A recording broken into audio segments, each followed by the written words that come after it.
they did something that I thought was just genius. Their brand perspective is really, really empowering and innovative. It's not AI that's going to take over people's jobs. It's, teams like ours using AI, innovation comes along and people think, oh, this is going to change the world. Humans are obsolete. Actually, it's just making us better as a society. I think that data analysts are more important than ever on a marketing or creative team. At 18, I realized being a music video director and a cinematographer wasn't going to pay the bills. I learned everything I know today, all because of, some amazing YouTube creators that just put a ton of content out.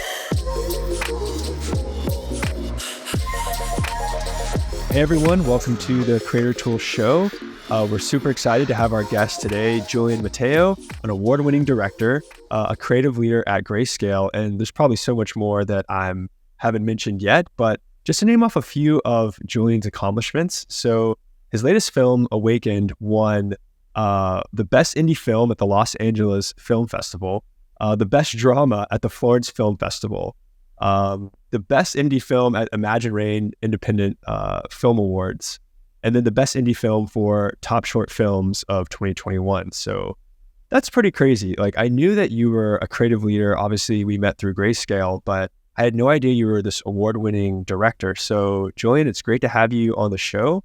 I'd love to hear more about your background and how you became the creative leader that you are today. Thanks, Ben. I really appreciate you having me on the platform. Love what you guys are doing, not just on the Creative Tools Show, but on Contra as a platform. And I'll be honest, Ben, I don't know how to follow up that intro. That was amazing. So I just want to say thank you for that. Yeah, look, Ben, I've had a very interesting career life as a whole. I'll give you a little bit of a background of how I became the creative leader that I am today. I grew up in the South Bronx, so I'm a native New Yorker, huge Yankee fan. I apologize for any Red Sox fans that we might have listening in, but I developed a passion for creativity really early on. When I was young, I loved watching films, specifically horror for some reason. I really got I was attracted to the horror genre, and even as a kid, I would tell, I would have my family around me, and I would want to tell stories about things that happened at school, or just make up stories and show my ability to sort of hold a group of people in a room and hold their attention, and that really started to shape my ability to not just storytell, but to think about my career. When I was young, I really struggled with thinking about, especially through high school, what do I want to do for the rest of my life? And when I graduated high school, I realized that college just wasn't for me. It was something that wasn't really in my cards. And the best work that I did was outside of a classroom. And I really have to thank a specific platform, YouTube. I learned everything I know today from storyboarding to creative concepting to cinematography, color correction, editing in Premiere and DaVinci, all because of, some amazing YouTube creators that just put a ton of content out, and that have been putting a ton of content out for, 10, 15 years now. So I started my career as a music video director, actually. So I got into music, when I was about 16, 17.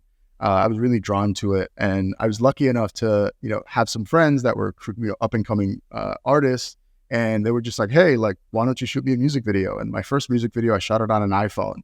At the time, I think it was an iPhone 12. The quality was crap, but we were able to really create something really interesting because at the time, creative music videos were always, very, especially in hip hop and R&B, were very just we're going to get a bunch of people together, have a good time, and shoot a video.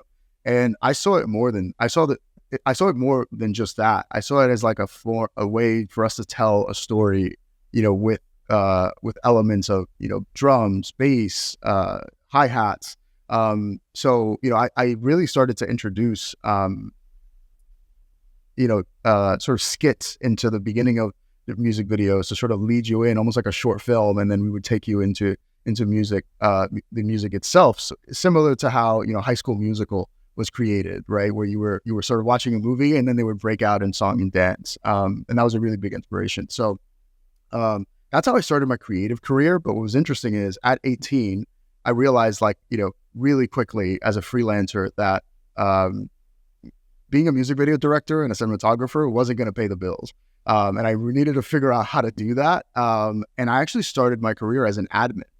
So I was 18 years old. I was working as an administrative assistant to someone who's a mentor today to me. His name is David Godalowitz. He's a former investment banker. And I have to say that he really showed me, he knew I had this sort of creative side of my brain, but he really showed me how to exercise the other side of my brain, which was really the type A organization execution side of my brain. And I think that experience as an admin working for C-level executives really shaped my ability to align like these creative strategies with business goals, right? So in a room with a CEO, I could talk to him and really grab his attention. Again, it's storytelling as a whole, but a CEO really cares about certain aspects of specific business and being able to talk to him about our creative strategy or marketing strategies in a way that he will understand was something that I really learned as an admin.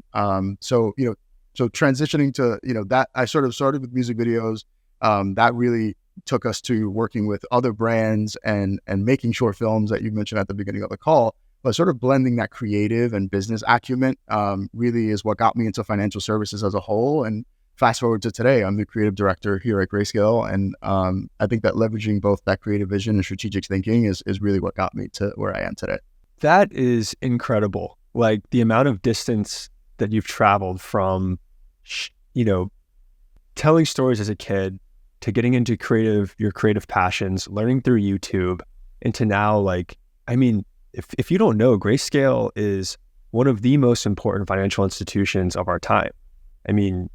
From producing the first crypto ETF with Bitcoin to helping pass legislation that made digital assets more mainstream. I think it's absolutely crazy. And I don't know if you know this, we've never had this conversation, but we've had very similar, very, very similar paths to where we are. Like I also dropped out of school. I was horrible at school. I felt like, it wasn't for me. And I learned all of my skills on YouTube, whether it was like Photoshop. And I started my career as an audio engineer. And I got my first big break when I was a ghostwriter for Sony. And so I've been in the creative world, but also self-taught, also felt like an outsider, like I didn't belong. The mainstream path wasn't for me.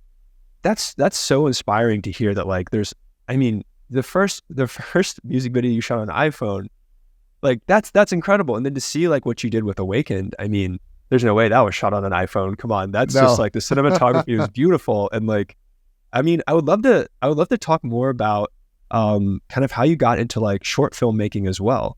And how that's kind of inspired your kind of career as a creative leader at huge financial institutions as well. To answer your question around short films, I really have to sort of give a shout out to my really good friend, Adam Race. He's a writer, producer, actor who's actually the main actor in Awaken. Adam reached out to me, back in 2019, and we actually had worked together when I was working as an admin at First Data, which is now a company called Fiserv. First Data at the time, and Fiserv continues to be one of the largest sort of financial services institutions in the world. I think it's a Fortune 100 organization. And we worked there together, and we were able to build a friendship. And at the time, he was also transitioning and figuring out where do I want to go in my career. He reached out to me and said, "Hey, I'm sort of taking acting, and it's something I really want to do. And I see that you're sort of doing a lot in the music space. Would you ever want to create a short film?" And I said, "Adam, since I was a kid, I've always wanted to, make a short film. That's exactly the space that I would love to go into." And honestly, Ben, it was really just us starting a Google Doc and going in there and writing a script together. That's just how it started. It was really just getting into a document, hashing out what story do we want to tell. And because neither of us were screenwriters, we were like, "Hey, we don't really know how to do this, but we'll figure it out." And it ended up being that Awaken does not have one scripted line. There are no spoken lines or spoken words in that film. And for us to go and submit that film to a ton of film festivals and be able to win all those amazing awards. And I really appreciate all those judges that took the time to sort of sit there, look at our films, critique it, give us feedback without one spoken word. I think really gave me the confidence to to be the creative leader that I've become today. It's so amazing to put yourself out there, spend all this time making this film that, I mean, it's almost trippy the way that you just like have like no narration. You don't really understand what's going on. You're just seeing this person wandering through the woods, kind of like hearing these screams, going into these like beautiful homes in this beautiful setting. And it kind of just ends and you're like, wow, like you can interpret that in so many different ways. And for you to be able to submit that to festivals and like win awards is a testament to your creativity and like the things that you've been working on since you were younger. So man, kudos. Like that's really, really cool to see. And I think like I also, when I was doing research, I also saw a brand that you curate and I think you also produce, which is Moments of Intermission. I'd love to hear more about that and the inspiration behind this like kind of creative brand, this creative movement that you're working on as well. Yeah, Moments of Intermission, I actually started about a year ago. And the inspiration came, Ben, since I grew up, and I think you'll relate to this because it sounds like we have similar stories. I never really, never really related with the ability of taking a break and just taking a moment to breathe, right? Because I was sort of, growing up in New York, you're sort of taught that like, hey, you got to hustle. You got to like go, right? There's no taking a break here. And that became my normal. I almost use it as fuel to continue, moving forward and continue to, ideate and really grow as a person, in my career as a leader. And as I mentioned, like, in New York, you're sort of having this feeling of continuing to hustle and work really hard to sort of get to that next step.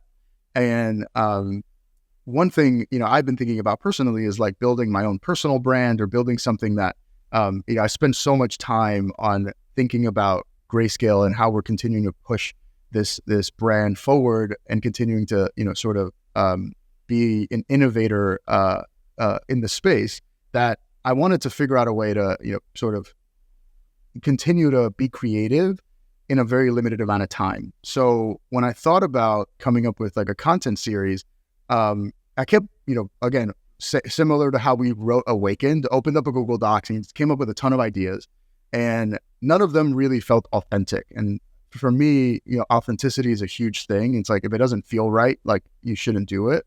And I kept coming back to this idea of how do I take a break? How do I take, it sounds like I'm trying to find a content series where I'm trying to focus my mind on just like having it be creative and having it be an escape. So that's where like Intermissions came from, or the name Intermission came from, is like, when you're thinking about a play, like the reason, if you're looking at a Broadway show, like you need that break, that moment of like, okay, like let me digest what I just saw so that I can go back in and really enjoy the show. So, I think the reason I came up with this series, Moments of Intermission, is I'm trying to find my intermission through this storytelling and through this creative concept, and just meeting people in New York City. Like, I have total respect and admire some TikTok creators that go up to people, and sort of just start to interview them. But for me, it was more about, I want to go up to someone and actually have a conversation first, get their permission and say, hey, this is what I do. Can I film you and tell your story? And you don't even have to, talk in the video. It can be a moving portrait. And what I found was people were so receptive to that because it didn't feel like an invasion of their privacy if they were just walking down the streets of New York. It felt like they were meeting someone new, they were telling their story. And really my main question to them is, how do you take a break? How do you decompress? Like, we're in New York City where everything moves so quickly. Do you have something where you do take a break? And I just want to give a shout out to, there's a guy that I met literally walking down a Mott Street in the East Village, and he owns a bakery called Cloudy Donuts, and they have done an amazing job of just taking like visual aesthetics with amazing vegan, sort of pastries, and combining these two things. Him and his wife really understand the value of a brand and sort of creating an experience for a user. And I thought that but I was walking down the street and we naturally just stopped because his storefront was so beautiful that we went inside, we bought, a few pastries. And as we're walking out, he had a vintage record player. And obviously as a music lover, I'm like, oh my God, that's amazing. And he heard us talking about it. We had started having a natural conversation. And I said, hey, I have this visual series, where I ask people, how do they take their break? What's their intermission? And his response was incredible. He said, Julian, I grew up in the streets of Baltimore. My dad was hooked on drugs. All of this, all of the odds were stacked against me. I don't really take a break. I don't have my intermission, but that's okay because, I want it to be that way. So it kind of gave me the validation that even though I'm looking for my intermission through this content series, that like, it's okay to not have one and sort of find our escapes in other ways. Damn, that's beautiful. I feel like it's so funny, like a true New Yorker, like you're looking to find a break and you just channel that energy into like just absolute creativity and you still manage to like produce and like create value and like inspire people, even though like you're like, hey, I should take some time to reflect and relax. But in like a true New Yorker fashion, you just somehow manage to turn that into a hustle, and I love it. Oh God, New York is so great. Definitely. Okay, cool. So switching gears a bit, like you're a trendsetter. You've been a trendsetter for a long time. You're extremely creative. So a lot of people want to know, what are the trends you're seeing in the creative world? Like people want the perspective from a creative leader like yourself. Like, where do you see the creative world going and what are you most excited about? Ben, it's a really good question. And I think my answer will be a little bit basic. And I know that you've probably heard this answer before, but I'm going to give you a little twist on it. I think that Apple's hyperlux design and like their minimalism, high contrast, their simplicity, obviously they're a leader in the consumer goods, like sort of product and obviously technology space. But one thing I find really interesting is that they've been doing this since the early 2000s, right? So when we think about brands at the time, like no one was really focused on high premium packaging and like UI experience. And when you're checking out, like what does that button feel like when you click like purchase, and what does that email look like when you're getting the purchase confirmation, and when it actually gets to your door, what does that box feel like when you open it up? It feels like, wow, this is such a premium experience end to end. And I just continue to see Apple as like, they're obviously a leader for a reason. But from a creative perspective, I've just always been a huge fan of how important they think about their like they really care about their end customer and how are they touching the brand? How are they interacting with the brand, whether it's digitally in the UI, all the way to packaging and just for that physical touch. And look, they do also do that in their stores, and you start to see even some of their new stores open up and how they're starting to think about, okay, when we have a user coming through our doors, what is the journey we want them to experience? Like, how do we greet them? Everything from their uniforms and sort of their t-shirts, and what do they say, and how does a Genius bar feel like? So I just, I know that it's a trend that's been going on for a really long time, but I think the importance of I just want to highlight, like, they've been doing this since early 2000s. So they've been doing this for a really long time. And I think that over time, they've just been perfecting the end-to-end experience for the user. And I think that that's something that's really fascinating to me. I love it. I think the hyperlux term is something that I haven't heard before, but you're right. It feels so crisp. It feels so elevated. And I actually feel a lot of that from the Grayscale brand that you've been able to create as well.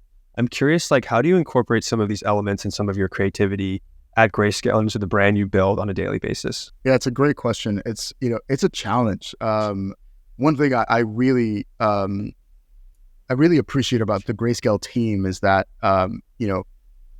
Grayscale is a next generation asset manager, and a lot of people will say that phrase, and people are like, well, what does that mean?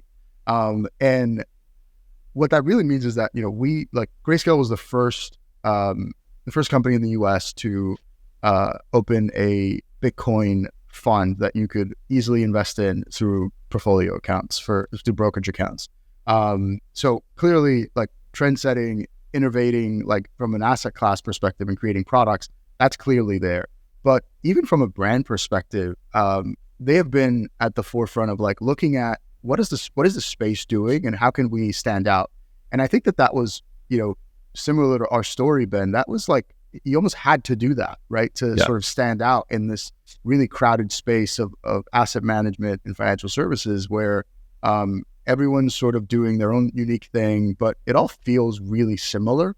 And we were always, we're in a space where, although we're in financial services, traditional asset management, our underlying product is crypto. And, crypto if you look at crypto brands that are doing it really well, they feel premium, they feel innovative. So, every day we're always thinking about what does our creative look like? How do we speak to our customers in an elevated way? How do we show up in the world where it not only does it make sense and we're having a clear message, but it feels like an experience end to end. So, we do that really well on our website and in our advertisements as well. And we're trying to do that a lot on social. We're trying to figure out how to put out content, whether it's like 101 content or 401 content from our research team. I always say, I think we have some of the smartest people in crypto working on our research and product teams. It's my job to figure out how do we disseminate that information in a way that's digestible and feels like they're getting like this premium experience from us. 100%. And I feel like it's such a high bar that you have because you're clearly doing it right. Grayscale has $50 billion in assets under management. So, the trust is there. But I think that's something that people oftentimes, they don't think about when you're building a brand, when you're building kind of the vibe of a company.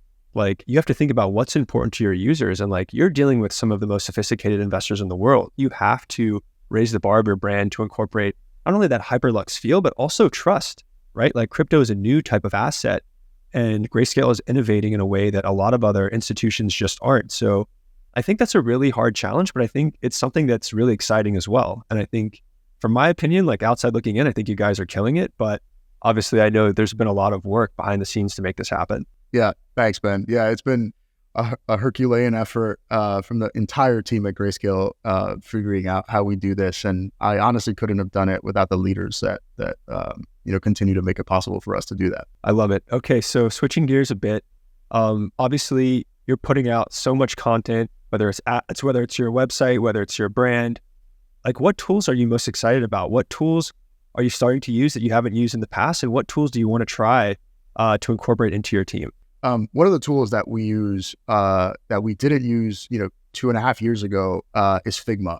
I think Figma is revolutionizing, design collaboration and like with real-time teamwork, like the ability for multiple people to go into a Figma board and leave comments, create drafts of ideas. Like it has literally been a one-stop shop for everything UI, UX, but also even from our advertisements. Like, we're doing like concepting and storyboarding in Figma because we can literally send it around to whether it's, like the leader of our ETF business or it's, a freelancer that we're working with, and we're trying to do, we're trying to figure out a 3D design for something. It's like, whether it's internal or external, people can go into this document, leave comments, and the ability for just that in real time, have a team working in one document.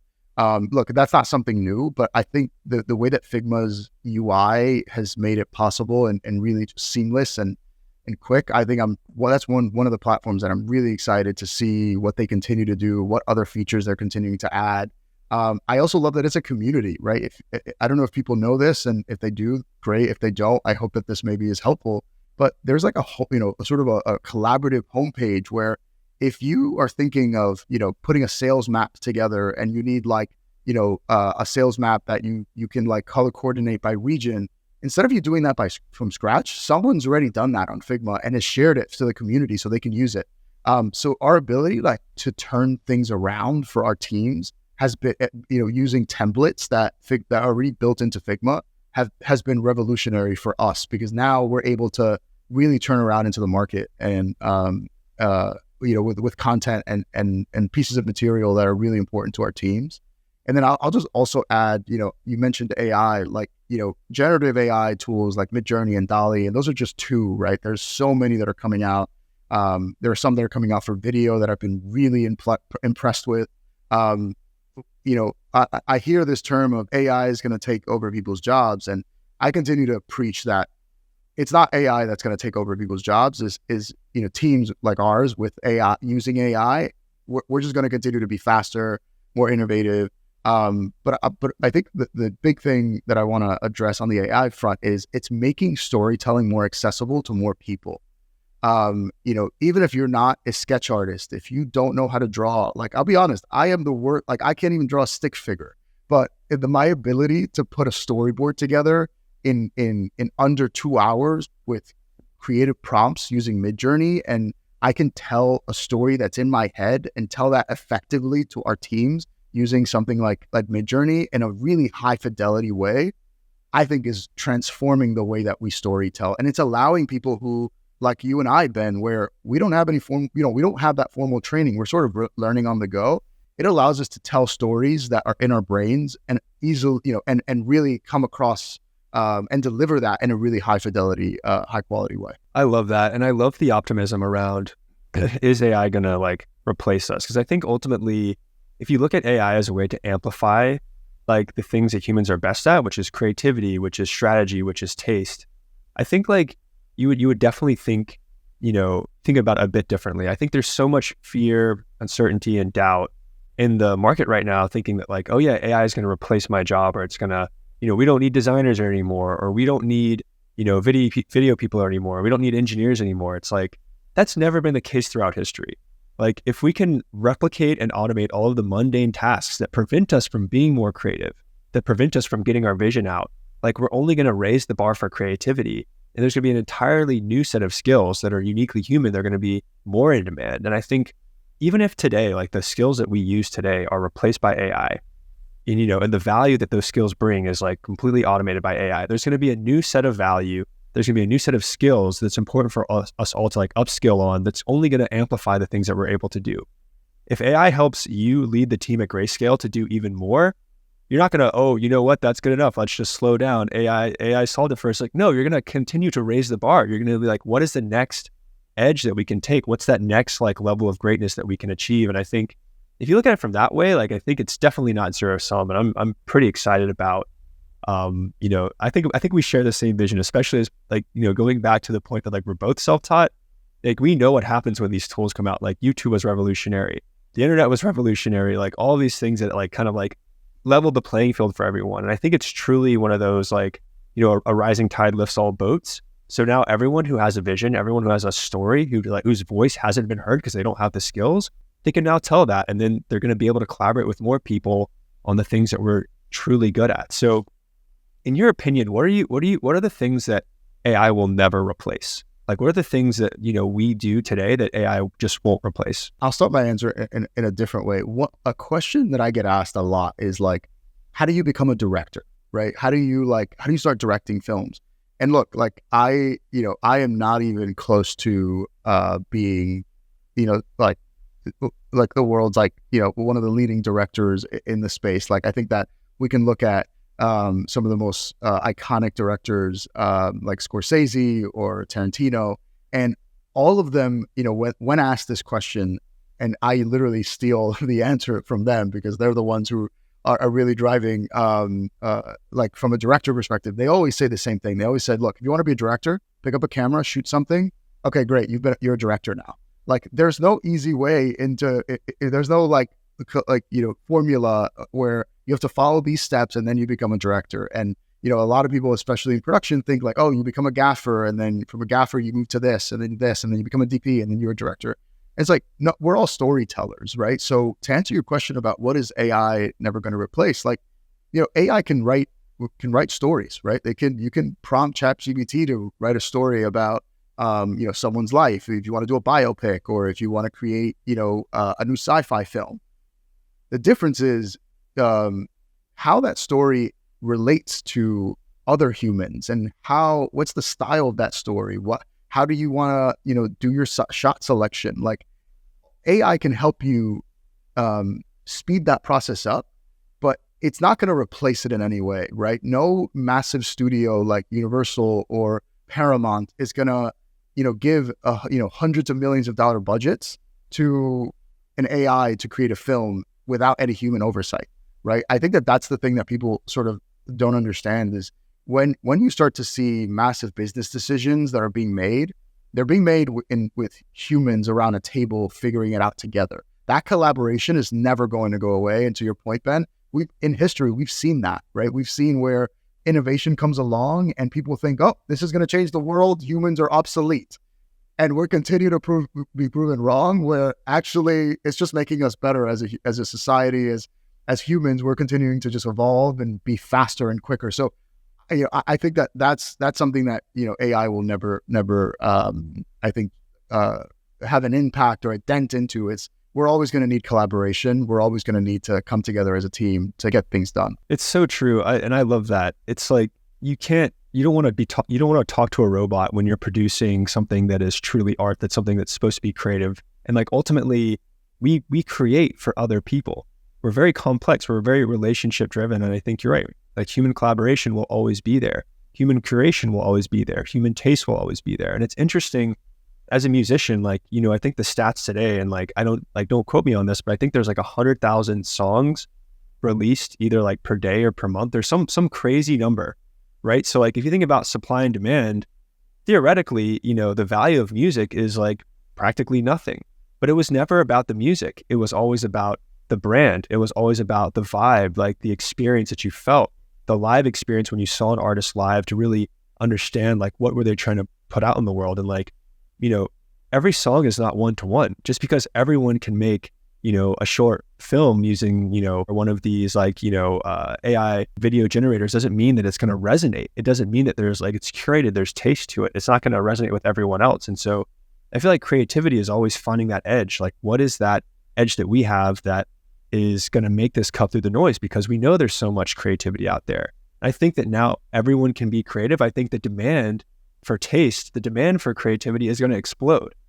Everyone's worried about jobs being replaced, but I think there's going to be more jobs than we know what to do with. And there's still always going to be this demand for like, what is cutting edge? How do we cut through the noise? How do we make sure that like, how do you produce like an award-winning short film? Like you can't do that with just like talking to a robot. It requires taste, curation, a vision, lived experience that other people can relate to. And I think that's never going to go away. So I love your optimism.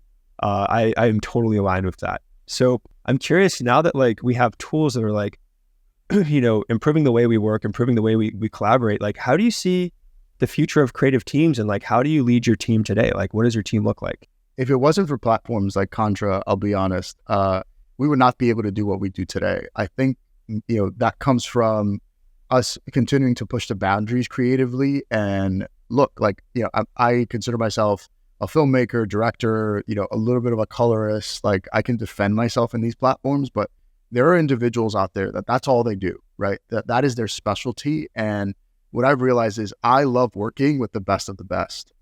So I think the future of creative teams are going to continue to be made up of specialists, which that has never changed, right? If you look back at filmmaking, since the beginning of filmmaking, like, you've always had your specialists. But so I'm going to give you two answers to that, Ben.